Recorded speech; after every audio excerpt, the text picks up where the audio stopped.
শুভ শারদিয়া। আজকে খুবই একটা দিন, সকলকে জানাই শুভ শারদিয়া। সবাই যেন খুবই ভালো থাকে, তার পরিবারকে নিয়ে খুবই সুন্দরভাবে তার এই দিনগুলো কাটুক। একটা আবার নতুন বছর, আবার একটা সুন্দর মুহূর্ত। দুর্গাপুজো আমাদের প্রত্যেকটা বাঙালিদের একটা ইমোশনাল, যেটার জন্য আমরা সারা বছর অপেক্ষা করে থাকি। এই দিনে সমস্ত লোক বৈষম্যকে দূর করে ধর্ম বর্ণ সব কিছু দূরে রেখে মিলেমিশে আনন্দে মেতে ওঠে।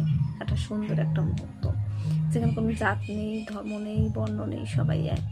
সেভাবে একটা মিলেমিশে আমরা উদযাপন করি আমাদের দুর্গা উৎসবটাকে।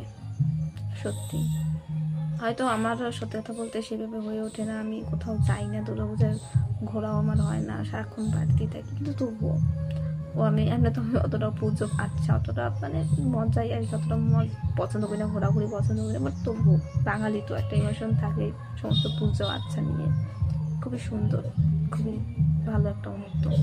আশা করি সবাই ভালো থাকবে, তাদের জীবনটা ভরে উঠুক সুন্দর একটা উদযাপনে, আর কিছুই নয়।